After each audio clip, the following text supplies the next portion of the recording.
Gene කියලා තරුණයෙක් ඔහුගේ දඬුවම ලැබෙනතුරු බලාගෙන සිටිනවා. ආරක්ෂක නිලධාරීන් පැමිණ යුක්ති ඉල්ලා කෑගසන පිරිසක් ඉදිරියට ඔහු අරගෙන යනවා. දින දෙකක් ඇතුළත ජීන්ව පහර දී එල්ලා මැරීමට විනිසුරුතුමා නියෝග කරනවා. ඇයි ඔහු එල්ලා මරන්නේ? මොකද්ද ඔහු කරපු වරද? ජීන්ගේ කතාව පටන් ගන්න මීට අවුරුදු කිහිපයකට කලින් ගඳ ගහන මාකට් එකක් ඇතුලේ. ජීන්ගේ අම්මා ජීන්ව බිහි කරන්නේ බිම පතිත වන විදියට. මොකද ඇය හිතනවා මීට පෙර ඇයට බිහි වෙච්ච ළමයි වගේම ජීනුත් මිය ගිහින් කියලා. පෙකෙනි වෙල කපල ජීන්ව මාළු කූඩයකට විසික් කරන ඇය සෙනග අතරින් පලා යනවා. ජීන් කියන්නේ හරිම සුවිශේෂී ළමයෙක්. ඔහු තමන්ගේ පළමු උසුම අරගෙන මහා හයියෙන් අඬන්න පටන් ගන්නවා. මාකට් එකේ මිනිස්සු පැමිණ ජීන්ව වට කරගන්නවා. සෙනග අතරින් පලා යන ජීන්ගේ අම්මව අල්ලාගෙන ඇයට මිනී මැරීමට තැත්කිරීම යටතේ චෝදනා ගොනු කර ඇයව එල්ලා මරනවා. කිසිම භාරකාරයෙක් නොමැති වූ ජීන්ට ගිලියට් මැඩම්ගේ ළමා අනාථ නිවාසාගාරයට යන්න වෙනවා. අලුතෙන් පැමිණි කුඩා ජීන් නමුත්ව බලන්නේ අනික් ළමයි ඔහු වටේට එක්රැස් වෙනවා. එයින් එක ළමයෙකු ජීන්ට ඇඟිල්ලෙන් ගැනීමට උත්සාහ කිරීමත් සමගම ජීන් ඔහුගේ ඇඟිල්ල අල්ලාගෙන සුවඳ බලන්න පටන් ගන්නවා. මේ සිද්ධියෙන් ඉතාම කලබලයටපත් වූ ළමයි පිරිස ජීන් යකෙකු යයි සිතා කොට්ටයකින් මූණ හිර කර ඔහුව මරන්න උත්සාහ ගනිමින් ඉන්නේ. ගිලියඩ් මැඩම් පැමිණ ජීන්ව බේරා ගන්නවා. වසර කිහිපයකට පසුව දැන් ජීන්ට අවුරුදු 5යි. අවුරුදු 5ක් වුණත් ජීන්ට තවම කතා කරන්න බෑ. ඒ නිසා අනිත් ළමුන් ජීන්ව මග අරින්න පටන් ගන්නවා. ජීන්ට උපතින්ම සුවඳ හඳුනා ගැනීමේ පුදුමාකාර හැකියාවක් පිහිටලා තියෙනවා. ඔහු මේ හැකියාව උපයෝගී කරගනිමින් විවිධ අත්හදා බැලීම් කරනවා. බියලී ගිය කෝටු කැබැල්ලකින් ගසේ නම කීමේ හැකියාව සහිත විශ්මිත හැකියාවක් ජීන් සතුව පවතිනවා. ඇතැම් දිනවල ඔහු මලකුණු වල පවා සුවඳ බලන්න පටන් ගන්නවා. බොහෝ ළමුන් ජීන්ට කරදර කරත් ඔහු තනිවම ඈත තියෙන දේවල් වල සුවඳ හඳුනා ගනිමින් තමන්ටම කතා කරමින් කතා කරන්න හැකියාව වර්ධනය කර ගන්නවා. ජීන්ට අවුරුදු 13 දී ගිලියඩ් මැඩම් විසින් ග්‍රිමාල්ට ඔහුව විකුණනවා. ග්‍රිමාල් කියන්නේ සම්පදම් කරන්නෙක් වගේම ඉතාමත් දරුණු පුජ්‍යලයෙක්. දිනකට පැය 10කටත් වඩා වෙහෙස මහන්සි වෙලා වැඩ කරන ජීන් නගරයට යෑමට හීන දකිමින් තමයි පසු වෙන්නේ. ඉතා වෙහෙස මහන්සියෙන් වැඩ කරන ජීන්ට අවුරුදු 5කට පමණ පසුව ග්‍රිමාල් සමග සම්බාණ්ඩ විකිණීම සඳහා නගරයට යාමට අවස්ථාව ලැබෙනවා. ජීන් නගරයේ වීථි අතර සැරිසරමින් නොයෙකුත් සුවඳ වර්ගයන් තමන්ගේ නහයට හඳුනා ගනිමින් තමයි ඔහු ඉන්නේ. මෙසේ සුවඳ පසුපස ලුහු බඳින ජීන් එක්තරා සුවඳ විලවුන් සලක් අසල නවතිනවා. සුවඳ විලවුන් සා දන්නා දෙස ජීන් ඉතාමත් ඕනෑකමින් බලාගෙන සිටිනවා. මේ වෙළඳ සැලේ නම තමයි අමූරන් සෙයිකි. මේ නොයෙකුත් සුවඳ විලවුන් වර්ග සුවඳ අතරේ ජීන්ට කිසිදා නොවිඳි සුවඳක් තමන්ගේ නහයට දැනෙන්න පටන් ගන්නවා. ඔහු ඒ පසුපස දුවන්න පටන් ගන්නවා. ජීන් හොයා ගන්නවා මේ සුවඳ එන්නේ පළතුරු එළෙන්දියෙක්ගෙන් කියලා. පසුපසින් ගොස් ඇයව සිප ගැනීමට යෑමේදී ඇය ඔහුට කතා කරනවා. කතා කළ පළතුරු ගෙඩි කිහිපයක් ඔහුට තෑගි කරන්න ඇය පෙළඹෙනවා. නමුත් ජීන් එක සැරේට දෙකට නැමිලා ඇයගේ අත සිප ගන්නවා. මේන් කලබල වුණු ඇය පැනලා දුවන්න පටන් ගන්නවා. ජීන් නගරේ හැම තැනම ඇයගේ සුවඳ පසුපස හඹා යමින් ඇයව අල්ලා ගැනීමට උත්සාහ ගන්නවා. අවසානයේ ජීන් බංගුවක වාඩි වී සිටින මේ පළතුරු එළෙන්දිය සොයා ගන්නවා. පිටිපසින් ගොස් සිප ගැනීමට යෑමේදී ඇය කෑ ගැසීමට උත්සාහ කිරීමත් සමග ජීන් ඇයගේ කට අතින් තද කර වසා ගනිමින් අඳුරු මුල්ලකට ඇද ගන්නවා. කිහිප දෙනෙක් ඔවුන්ව පසු කර යන බැවින් ජීන් ටික වේලාවක් ඇයගේ කට අතින් වසාගෙන සිටිනවා. හුස්ම හිරවීම නිසා ඇය මිය යනවා. මිය ගිය ඇගේ සිරුරේ ඇඳුම් ගලවා ජීන් ඇගේ හිසේ සිට දෙපතුල දක්වා සිප ගැනීමට පටන් ගන්නවා. මිය යාමට පෙර ඇය සතුව තිබූ විශ්මිත සුවඳ තවදුරටත් නොමැති බව ජීන් තේරුම් ගන්නවා. ග්‍රිමාල් විසින් පැන යාමේ වරදට ජීන්ට හොඳටම පහර දෙනවා.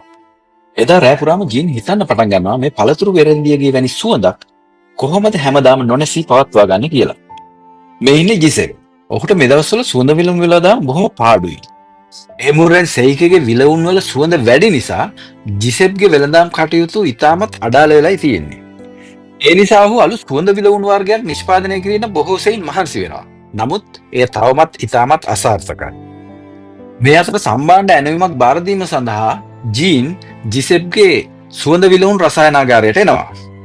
එහිදී ජීන් ජිසෙප්ට කියනවා ඔහු සාදන ලද සුවඳ විලවුන් වර්ගයේ අඩු අමුද්‍රව්‍ය මොනවද කියලා. මෙහිදී ජිසෙප් ජීන්ට අභියෝග කරනවා ඔප්පු කරලා පෙන්වන්න ඔබ මට වඩා දක්ෂ සුවඳ විලවුන් කලවම් කරන්නෙක් කියලා. ජීන් ඉතාමත් පුරුදුකාරයෙක් වගේ අලුත්ම විලවුන් වර්ගයක් සෑදීමට පටන් ගන්නවා. මේ අලුත් සුවඳ විලවුන් වර්ගයේ සුවඳ ආග්‍රහණය කරන ජිසෙප් ඒක හොඳ සුවඳ විලවුන් වර්ගයක් කියලා කියනවා. ජීන් කියනවා ඒක හොඳ වුණාට ඒක හොඳම එක නෙමෙයි කියලා. හොඳම විලවුන් වර්ගය සෑදීම සඳහා ජීන් දෙවන වරටත් විලවුන් කලවම් කරමින් සිටිනවා. මෙහිදී ඉතාමත් කෝපාවිෂ්ඨ වෙන ජීසෙප් මේ අලුත් පොඩි එකෙක් මාව පරාද කරානේ කියලා ඔහුව රසායනාගාරයෙන් එළවා දමනවා. නමුත් දෙවන සුවඳ විලවුන් වර්ගයේ සුවඳ බලන ජීසෙප් ඒක සුවඳ බලලා වාව් ඒක නියමයිනේ කියලා ඔහුට දිව්‍ය ලෝකයට ගියා වගේ හැඟීමක් ඇති වෙනවා. ඊට පසු දිනේම ජිසෙප් ග්‍රිමාල්ගෙන් ජීන්ව මිලදී ගන්නවා. වැඩිපුර සල්ලි ලැබුණු සතුටට ග්‍රිමාල් බීලා නගරේ ඇවිදිද්දී අනතුරකින් මිය යනවා. ජීන්ගේ විවිධ වර්ගයේ සුවඳ විලවුන් නිසා ජිසෙප්ගේ වෙළඳසල නගරයේ අංක 1 සුවඳ විලවුන් සල බවට පත් වෙනවා. මෙහිදී ජීන් ජිසෙප්ට උගන්වනවා සුවඳ විලවුන් සෑදීමේදී මූලිකම සුවඳ විලවුන් වර්ග 12ක් ඇති බවත් 13 වන මූලද්‍රව්‍ය පුරාවෘත්තවල සඳහන් වුණත් එය තාම සොයාගෙන නැති බවත් 13 වන මූලද්‍රව්‍ය සොයාගත්තොත් සියලු සුවඳවල ආධිපත්‍ය දරීමට හැකි බවත් ජීන් ඔහුට උගන්වනවා. මේ 13 වන මූලද්‍රව්‍ය සමග ජීන්ට පළතුරු එළෙන්දිය ළඟින් ආ සුවඳ මතක් වෙන පටන් ගන්නවා. මෙහිදී ජීන් ඉල්ලා සිටිනවා තමන්ට සුවඳ උරා ගැනීම සහ සංරක්ෂණය කිරීම උගන්වන්න කියලා. ජිසෙප් ඔහුට උගන්වනවා රෝසමල් 10000ක් පමණ කුඩා බොයිලරුවකට දමා රත් කිරීමෙන් සාරය උරාගත හැකි බවත් එයට ඉවසීමෙන් බලා සිටිය යුතු බවත්. මේ ඇසීමෙන් ඉමහත් සතුටට පත්වන ජීන් තමන්ගේ අතට අසුවෙන යකඩ කෑලි පවා මේ බොයිලරුවට දමා රත් කරන්න පටන් ගන්නවා. මේ ഘോഷාවෙන් අවදි වුණ ජෙසිප් තමන්ගේ රසායනාගාරයට ගොස් බලනවා. එහිදී ජීන් ජිසෙප්ට චෝදනා කරනවා ඔහුට බොරු ඉගැන්වූ බවත් මේ ද්‍රව්‍ය කිසිම දෙයකින් සුවඳවත් සාරයක් උරාගත නොහැකි බවත් කියමි. බොයිලරුව තුලින් අමුතු දුර්ගන්ධය වහනය වීමත් සමග ජිසෙප් බොයිලරුවට එබී බලනවා. මෙහිදී ජිසෙප්ට දැක ගැනීමට ලැබෙන්නේ තමන්ගේ සුරතල් පූසාවද ජීන් බොයිලරුවට දමා ඇති බව. මේ සුවඳවත් සාරයන් උරා ගැනීමේ බලාපොරොත්තු කඩවීමත් සමග ජීන් ක්ලාන්ත දාලා ඇදගෙන වැටෙනවා. ඔහු අධික ලෙස රැව්ගාතුර වෙනවා. ජිසෙප් නගරයේ හොඳම දොස්තරුන් ගෙන්වා ඔහුට ප්‍රතිකාර කළත් ඔහු හොඳ තත්ත්වයට හැරෙන්නේ නැහැ. රෝගාතුර වෙලා මරණාසන්න වෙලා ඉන්න ජීන් ජිසෙප්ගෙන් අහනවා මේ සාරයන් උරා ගන්න වෙනත් ක්‍රම නැද්ද කියලා. මෙහිදී ජිසෙප් තත්ත්ව තෙල් යොදාගෙන සාරයන් උරා ගැනීමේ අලුත් ක්‍රමයක් ජීන්ට හඳුන්වලා දෙනවා. මේ දැන ගැනීමත් සමග ජීන්ගේ සියලු රෝග නිවාරණය වෙනවා. අලුත් පරීක්ෂණ කටයුතු සඳහා ජීන්ට ජිසෙප්ගෙන් අයින් වෙන්න උවමනා වෙනවා. මේ සඳහා ඔහු අලුත් විලවුන් සූත්‍ර 100 ගානක් ලියා තබා නීත්‍යානුකූලව නිදහස ලබා ගන්නවා. ජිසෙප් සුව පහසුව නින්දට ගියත් ඔහුගේ නිවස පුපුරා ඔහු මිය යනවා. ජීන් ජිසෙප්ගෙන් පිට වෙලා අලුත් තාක්ෂණය හොයාගෙන යන ගමන පටන් ගන්නවා. එහිදී ඔහු පරිසරයේ සුන්දරත්වය විඳිමින් අලුත් සුවඳ වර්ග විඳිමින් එක්තරා ගල් ගුහාවකට පිවිසෙනවා. මේ ගල් ගුහාව තුළදී ජීන්ට නොයෙකුත් වර්ගයේ සුවඳ 100,000 ගාණක් ආග්‍රහණය කිරීමට අවස්ථාව ලැබෙනවා. එහෙත් ඔහුට පළතුරු වෙලෙන්දියගේ සුවඳ නිතර මතක් වෙන්න පටන් ගන්නවා.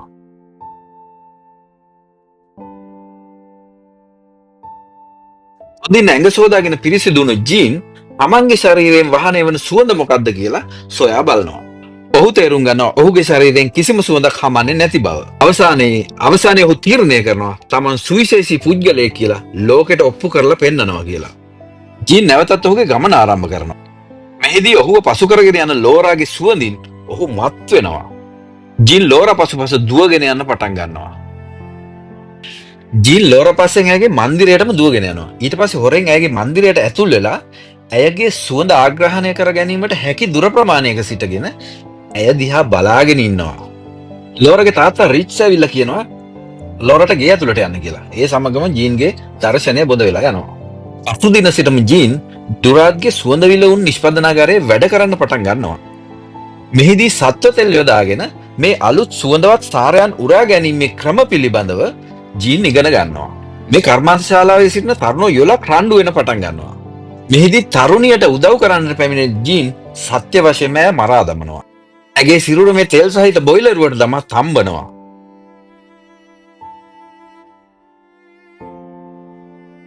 උදෑසනම මල්ලැනුමක් රැගෙන පැමිණෙන මේ තරුණියට නොපෙනෙන්නට ජීන් මේ බොයිලරුව වසා දමනවා. තවත් සුළු වේලාවක් ප්‍රමාද වුණා නම් ඩුරාට්ටත් මේ ඔහුගේ ක්‍රියාව අහු වෙනවා. ජීන් ඩුරාට්ට කියනවා ඉර එළියෙන් මල් ආරක්ෂා කර ගැනීම සඳහා බොයිලරුව වසා දැමූ බව. අවසානයේදී මේ ක්‍රමයෙන් ජීන්ට මේ තරුණියගේ සුවඳ උරා ගැනීමට හැකියාව ලැබෙන්නේ නැහැ. ඔහු වෙනත් ක්‍රමයක් ගැන හිතනවා. ඔහු වීදි ගණිකාවක් තමගේ කාමරයට ගෙන්වා ගන්නවා. එහිදී ජීන් ඇයගේ ඇඟ පුරාම සත්ව තෙල් ආලේපනය කරනවා. ඉන්පසු පිහියක් අරගන්න ජීන් ඇයගේ ශරීරයෙන් මේ සත්වතය සූරා ගන්නට පටන් ගන්නවා. මේ නිතාමත් බියට පත්වෙන ඇය පැනදිවීමට සැරසීමත් සමගම ජීන් ඇය මරා දමනවා. ඇගේ මුළු සිරුරම සත්ව තෙල්ලු ගල්වා සූරාගත් කොටස් වලින් අන්තිමේදී ජීන් මිනිස් සිරුරේ සුවඳ උරා ගැනීමට සමත් වෙනවා. මිනිස් සිරුරක සුවඳ යොදාගෙන ජීන් පළමු වරට අලුත් මලුත් සුවඳ විලවුන් වර්ගයක් නිර්මාණය කරනවා. ජීන්ට මේ ඔහු නිර්මාණය කළ අලුත්ම සුවඳ විලවුන් වර්ගය අත්හදා බැලීමට අවශ්‍ය වෙනවා. ජීන් සුවඳ විලවුන් වලින් ස්වල්පයක් තම අත්ලට හලාගෙන වීතිකණිකාවගේ සුරතල් බලු පැටවා දෙසට දික් කරනවා. බලු පැටවා තම ස්වාමිදුව පැමිණියයි රැවටෙනවා. මේ අනුව ජීන් සුවඳ විලවුන් හැදීමට අවශ්‍ය තමන්ටම ආවේනික වූ මූලද්‍රව්‍යයන් කොටසක් නිර්මාණය කර ගන්නවා. ජීන් ලෝකයේ විශිෂ්ටම සුවඳ විලවුන් වර්ගය නිර්මාණය කිරීමට ක්‍රමක්‍රමයෙන් ලං වෙනවා. ඔහු ලෝරාගේ බර්ත්ඩේ පාටියට හොරෙන් ඇතුල් වෙනවා. ලෝරා සහ ඔහුගේ පෙම්වතා උද්‍යානයේ හැංගි මුත්තා සෙල්ලමක් පටන් ගන්නවා. ජීන් ලෝරාව අල්ලගන්න ඔන්න මෙන්න කියා තිබෙදී ඇයගේ පෙම්වතා එතෙන්ට පැමිණෙනවා. මෙහිදී ඊර්ෂ්‍යාවට සහ කෝපයට පත්වන ජීන් උද්‍යානයේ විදුලි පහන කුඩු කර දමනවා. ලෝරා සිතන්නේ එයත් සෙල්ලමේ කොටසක් කියලා. ඇය නැවත පැන දුවන්න පටන් ගන්නවා. ටික වේලාවකින් මේ පාටියේ ස්වරූපය සම්පූර්ණයෙන්ම වෙනස් වෙන්නේ ගෑනු ළමයි දෙදෙනෙකුගේ අතුරුදහන් වීම සැලවීමත් සමග. ජීන් මේ ගෑනු ළමුන් දෙදෙනා අද සත්ව තෙල් වලින් නහවා ඔවුන්ගේ සම සූරා ගැනීම ආරම්භ කරනවා. මෙම ස්ථානයට පැමිණෙන ඩුරට් ජීන්ගේ අත්ලෙන් විශ්මිත සුවඳක් ඒමත් සමග ඔහු ජීන්ට අවනත වෙනවා. ඔහුට කතා කරගන්න බැරි වෙනවා.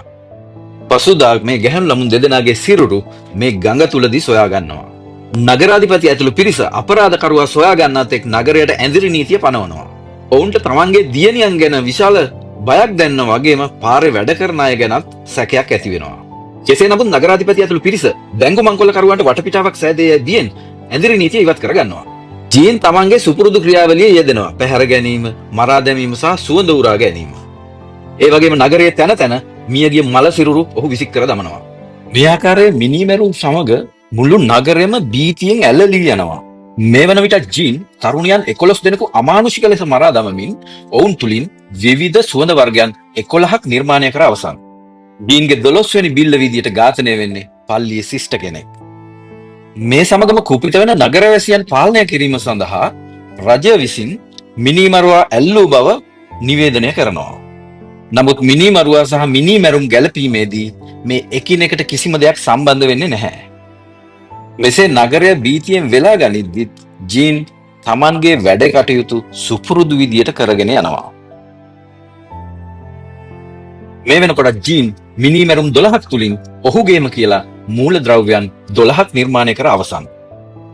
ජීන්ගේ 13 වන සහ අවසාන මූල ද්‍රව්‍ය සාදා ගැනීම සඳහා අවශ්‍ය ලෝරාව ඝාතනය කිරීම සඳහා ඇයගේ කාමරයට එදා රෑ ඔහු හොර රහසෙම රිංගනවා. යම්කිසි සද්දයක් ඇසීමෙන් අවදි වන ලෝරාගේ පියා ලෝරාගේ කාමරයට දිව ගියත් ඔහු දකිනවා එහි කිසිවකු නොමැති බවත් එක් ජනේලයක් පමණක් විවෘතව ඇති බවත්. මේ නිමහත් භීතියට පත්වන ඔහු තමන්ගේ දුව ලෝරාව වෙනත් නගරයකට පිටමං කර හරිනවා. මේ අතර ආරක්ෂකයන් මිනිමරුවාව සොයා මුළු නගරෙම පීරන්න පටන් ගන්නවා. ජීන් පසුවදා දැනගන්නවා මේ මන්දිරය තුල ලෝරාගේ සුවඳ නැති බව. ඔහු කලබල වෙනවා.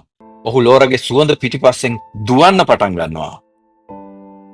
ඒ වෙනකොටත් ලෝරා වෙනත් නගරයකට ගොස් අවසන්.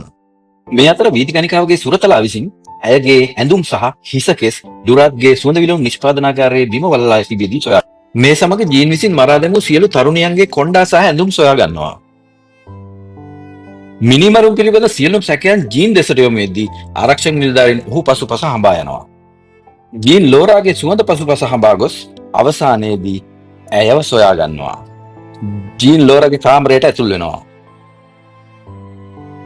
ලෝරා දකිනවා ජීන් ඔහුගේ ඇඳ ළඟ හිටගෙන ඉන්න අයුරු. පසුදා උදෑසන ලෝරාගේ පියාට ඇයගේ නිසල දේහය ඇයගේ ඇඳ මත දකින්න ලැබෙනවා. ජීන් ලෝරාගේ මේ අද්විතීය සුවඳ යොදා ගනිමින් තමන්ගේ 13 වන මූලද්‍රව්‍ය සාදා නිම කරනවා. මේ වන විටත් ආරක්ෂකයන් විසින් ජීන්ව වට කර අවසానයි. එහිදී ජීන්ව අල්ලා ගන්නවා.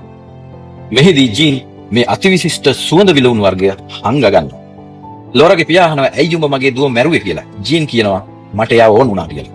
ජීන් මිනිමරුවාගේ මරණය බලන මිනිස්සු 30,000 ගණන් නගරයට එක් රැස් වෙනවා. තමන්ගේ නවතම සුවඳ විලවුන් වර්ගය යොදාගෙන තමන් මරණයට රැගෙන යන ආරක්ෂක නිලධාරීන් වශී කරන ජීන් මායාකාරයෙක් වගේ සැරසිලා තමන්ට දඬුවම් පමුණුවන ස්ථානයට පැමිණෙනවා. ජීන්ගේ සුවඳ ආග්‍රහණය කරන මිනිසුන් ඔහුට වශී වෙනවා. ඔහු ළඟ දණින් වැටෙනවා. ඔහු වෙනුවෙන් අඬන්න පටන් ගන්නවා. ජීන්ව මරන්න එන පුද්ගලයා පවා ඔහු ඉදිරියේ දන නමනවා. ජීන් තමන් විසින් නිර්මාණය කළ මේ අතිවිශිෂ්ට සුවඳ විලවුන් වර්ගය ලේන්සුවකට අරගෙන මිනිස්සුන්ට මුදා හරිනවා. බිෂොප්තුමා පවා දනින් වැටි ජීන් දෙවියෙක් කියලා කෑ ගහනවා. ජීන් මායාකාරයෙක් වගේ මේ සුවඳ දස අතේ පතුරවලා හරිනවා. නමුත් එක කොනක සිටින කෙනෙකුට මේ සුවඳ දැනෙන්නේ නැහැ. ඒ තමයි ලෝරගේ පියා. ජීන් තමන්ගේ සුවඳ පිරුණු ලේන්සුව පිරිස අතට වීසි කරලා දානවා. කිසිදා නොවිඳු මේ සුවඳ සමග මිනිස්සු වශී වෙනවා. මේ සුවඳ ආග්‍රහණය නොකර ලෝරාගේ පියා හඩුවත් අමෝරාගෙන ජීන්ව මරා දැමීමට ඔහු ඉදිරියට පැමිණෙනවා. එහිදී ජීන් ඔහුට මේ සුවඳ දැනෙන්න සලස්වනවා. මේ විලවුන් සුවඳ සමගින් ලෝරාගේ පියා ජීන් ගෙල ඉදිරියේ දන නමනවා. ඔහුට තමන්ගේ ආදරණීය පුත්‍රයා කියලා කෑ ගහලා ආමන්ත්‍රණය කරනවා. මේ සුවඳින් උද්දීපනය වුණු මිනිසුන් කිසිම ලැජ්ජාවක් නැතුව ප්‍රසිද්ධියේම තම ලිංගික කටයුතු කරන්න පටන් ගන්නවා. මේ අතර ජීන් හොර රහසෙන් පැනලා යනවා. ඩුරාග්ගේ විලවුන්ගාරයේ සිදු අකටයුතුකම් නිසා ඔහු එල්ලා මරනවා. තමන්ගේ ජීවිත කාලයේ මහන්සි වෙලා නිර්මාණය කළ ඒ අතිවිශිෂ්ට සුවඳ සමගින් ජීන් නගරය මැදට යනවා. නගරය මැද පිරිසක් ඉදිරියේ ජීන් තමන්ගේ අතිවිශිෂ්ට නිර්මාණයක් බඳුවේ සුවඳ තමන්ගේ ඔළුවට හලා ගන්නවා.